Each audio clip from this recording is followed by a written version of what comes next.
When Amy Met Donnie takes a deep dive into the works of two musical legacies gone too soon, Amy Winehouse and Donny Hathaway. Joining us now is Donnie's daughter and founder of the Donny Hathaway Legacy Project, Danita Hathaway. Thank you so much for being here. Thank you so much for having me. Good morning. Good morning. I did not realize how young your dad was when he died. Yes. I mean, it's such a tragedy for the entire world that so much talent was lost. Tell us Yes. about the foundation and what you hope it does. Yes, well, my father was 33 when he tragically died by suicide.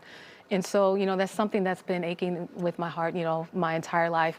But also I have other members of my family who have also died by suicide. And so really with the frustrations of the lack of acknowledgement for my dad and his musical contributions, but also seeing a rise of death by suicide, in particular with young kids. I said, something has to be done. It's been over 44 years since he's passed. And so in really recognizing my own heartbreak and healing from it, a light bulb moment came and I said, well, what if we put some of the holistic components that I use for my healing, which is getting to the root cause, recognizing my heartbreak and trauma, and using holistic methods like music, like exercise, like community and laughter, and bring these things together and help heal communities.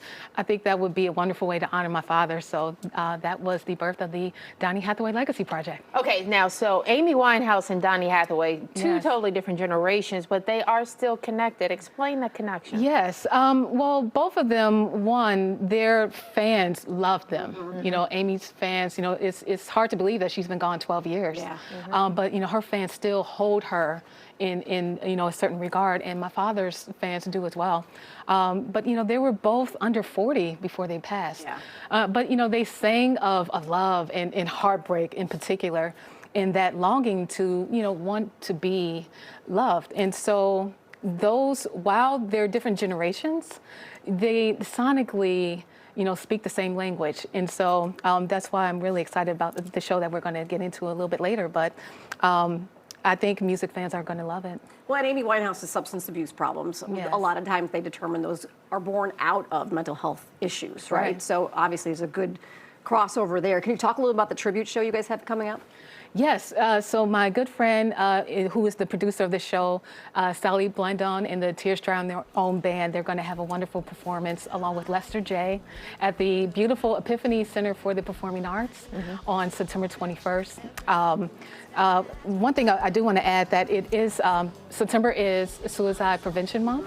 And so there is a wonderful organization called Hey Good, who is in Christine Singer over with Solo Headquarters.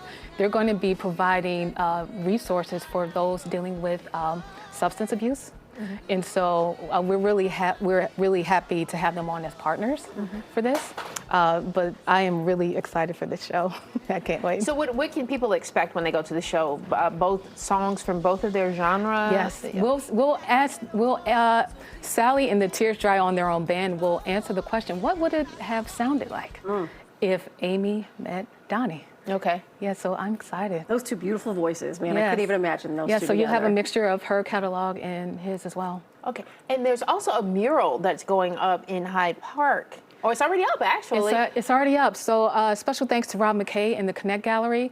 53rd in, I think, Lake Park, right across from Target. And right next to the Small Cheval. Right next to the Small Cheval. Please check out this beautiful mural done by Richard Wilson.